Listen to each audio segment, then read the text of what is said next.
does this decision feel for you all? Go ahead. We feel great. I mean, this was the verdict that we wanted. It was the verdict that the evidence demanded, and great for all parties that justice was served.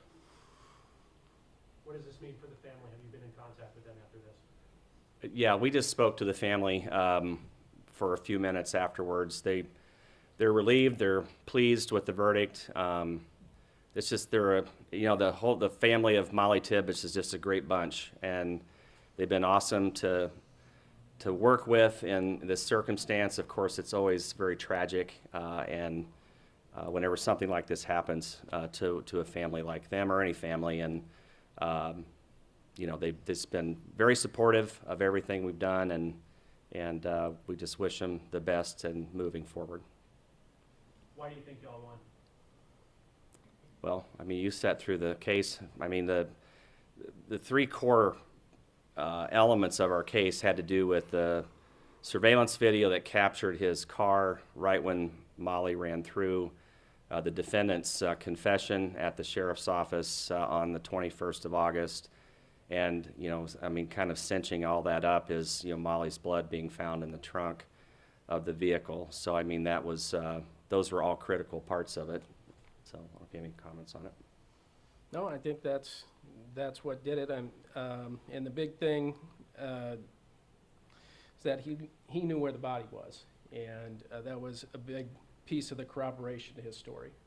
Yeah, if you guys remember, the leading us to the body at 4:30 in the morning, that was part of the pretrial order that we couldn't bring that up initially, but once he took the stand, that kind of removed all of that, and we were able to bring that up, and did with him on his cross-examination. So tell us about when he was on the stand. What was going through your mind? You want to take that one? Sure. Well, it was one of the possibilities that we discussed that could happen, but it was a little surprising, I guess, to me what actually was said. It was completely inconsistent with the version that had come prior, had weaved in some of the details of the actual case, but again, because it wasn't the truth, there were pieces that didn't match up to what had actually happened. So, that's tough, sitting through a third version of what had happened when we think we know what had happened based on our investigation. But the jury heard that, and the jury made the right decision. Were you surprised when he stood up? Surprised by? To see him on the stand. As the trial went on and as our evidence came in, I was less surprised. At the beginning of the case, we had this discussion about whether or not he would testify. We're always ready for a defendant who testifies, are always ready for a defendant who would testify, to prepare for it, I mean. And we thought at the beginning, maybe it's not likely, but as things went on, as things kind of came in, we thought very well for us. Our witnesses did well. We thought it may be more likely that he takes the stand. So we weren't expecting the story that he gave. Like Bart had mentioned, we didn't know what it was going to be until he opened his mouth and started talking about it. So, but yeah, I mean, less surprised, I guess, as we went along that he took the stand, and we were ready to cross him whenever that happened. Were you worried that him giving a completely alternate story would confuse the jury, that was maybe, leaning this way prior to him talking, and that maybe that kind of made things take a little longer in deliberation? I don't know. I mean, when a defendant gets up on the stand and starts adding in like two phantom people, which is what he did with these two guys that are completely covered in stocking hats that he can't identify, he removes all the ability of anybody listening to what he's saying to identify who those two people were. We think they're figments of his imagination, just as we argued, but he covered them head to toe, and then there's no vehicle. So what are the two chief ways we're going to identify somebody like that? Facial features, possibly tattoos or other body markings, and what vehicle they might drive. And he totally removed that from that story.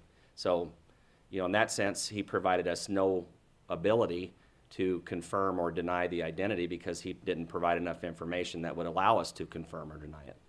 Do you think him coming up to the stand and telling that story that a lot of people found implausible helped your case? That's the way we argued it, certainly. Whenever during rebuttal yesterday. So yes, in that sense, to answer your question, I think it ended up helping us. I mean, he's coming up with something totally new. He had a chance to tell that same story if he was truly fearful for his child and for Iris. He put them into the mix. He never told the police that. He's in one of the most secure facilities in the county whenever he's talking to the police about what happened, and he doesn't bother mentioning that. I can't imagine that helped him too much. If he had given this story of the two men when he was first interviewed, how do you think that would have changed the course of the case? Would there have been different investigations? Do you think he would still have wound up under arrest?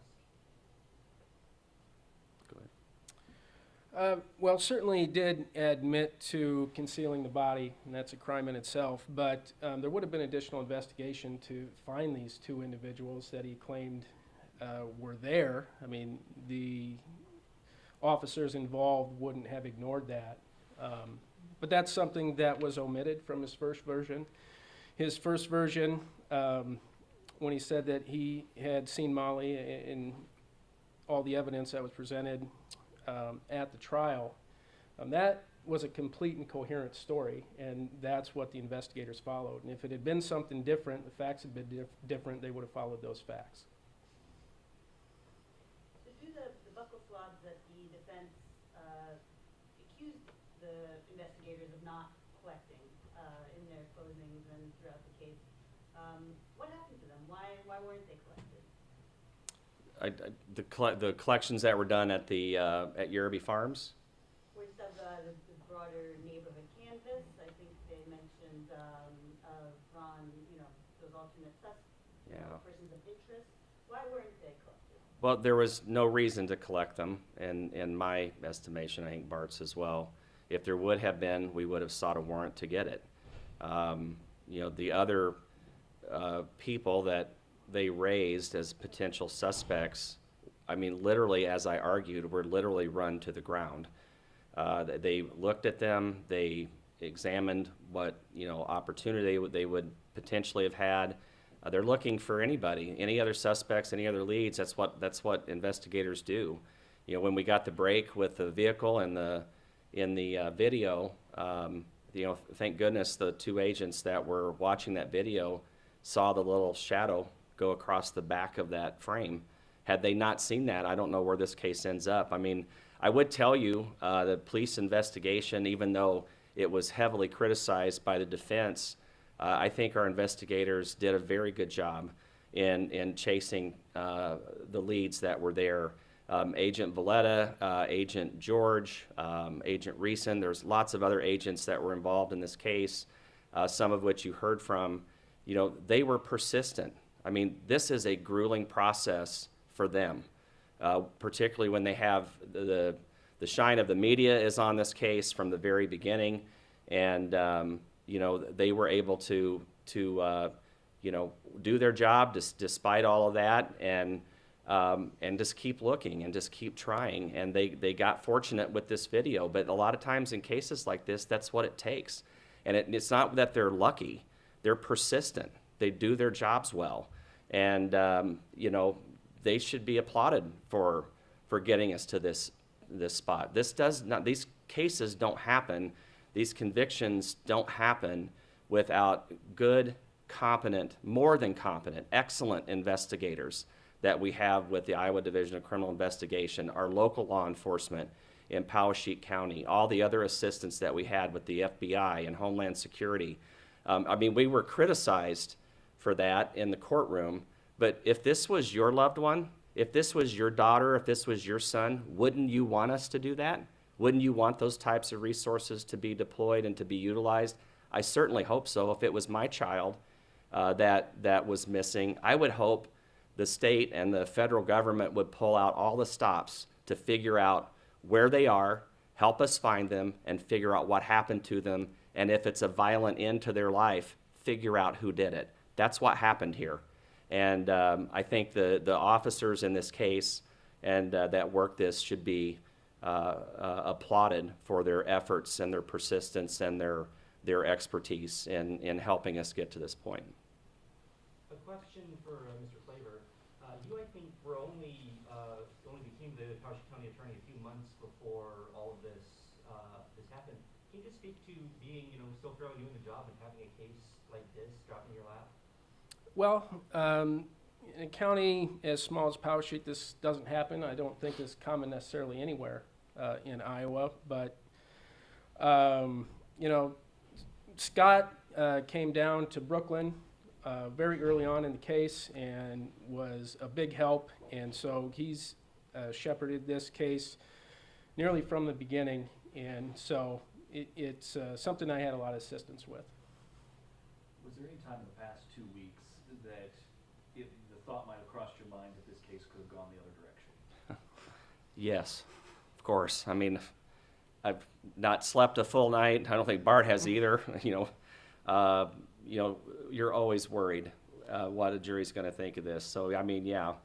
I mean, it's, you should ask my wife about some of the phone calls we've had in my sleepless nights. But it's just, it's hard to get through it. I mean, and it's, you're thinking about it constantly.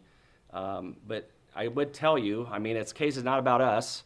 It's not about me. It's not about Bart. It's about Mollie Tibbetts and her family is who we've been working with this whole time. They are the ones that have to live through this. And, this is our job. We'll be done with this case soon, and we'll move to the next one. That's what we do. With the family and other people that are that close to it, I think you just got to keep in mind that, they live with it forever. And, we understand that. That's why we hope that in the end of when these cases are over, we can bring a sense of justice to them, even though we would never have the ability to bring Mollie back. We hope moving forward that they know the person that did this to her is going to be held fully accountable. Can you tell us what it was like in the room just now with them? I know you met with them in the overflow room right after the verdict. What was it like in there?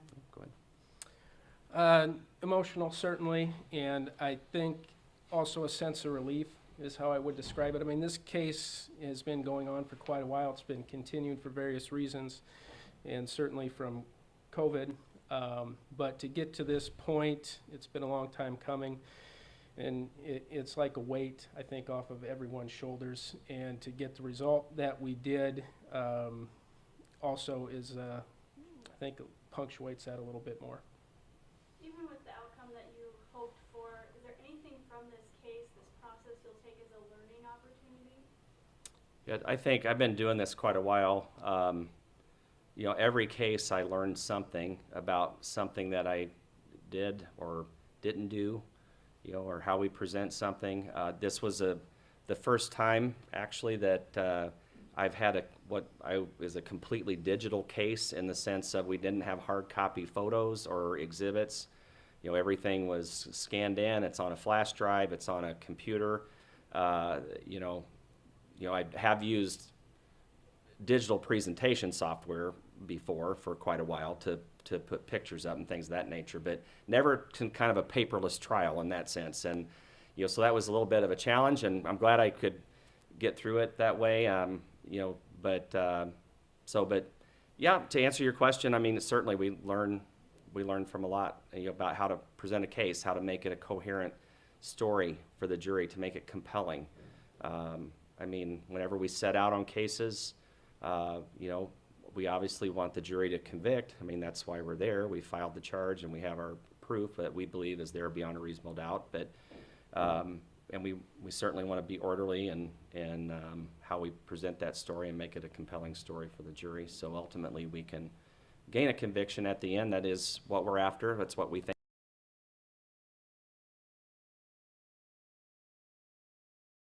That's kind of how we go about that. The Freezes have already said that they intend to appeal, specifically looking at Judge Gates' pretrial motion or pretrial ruling on the suppression motion. Also, possibly looking for anything else in the trial that they disagree with. can you just speak a little bit to, what you think the prospects for that are and how you expect that might play out? Well, I'm not really sure, I guess. I mean, the fact that he testified, so all that information, or at least the part between the sheriff's office and the field came in, so that removes that appeal issue, I think, at least to a certain extent from that suppression order. I don't know if there's anything else that was, that would be appealable. That, it'll be appealed. I mean, we know that. It's automatic in these cases, and, you know, that's, I don't know what those would be. You'd have to ask the lawyers that handle it. I don't know if it'll be the freezes or if it'll be somebody else, but, you know, I'm not really sure. They'll go through it with a fine-tooth comb, like they always do. So I'm sure we'll have something. The defense did bring up, tried to bring up the P-word polygraph during the trial. Did Dalton Jack pass a polygraph? I'm not really going to speak. Yeah, I mean, he passed it in a sense of, like, it passed? It was inconclusive was the result.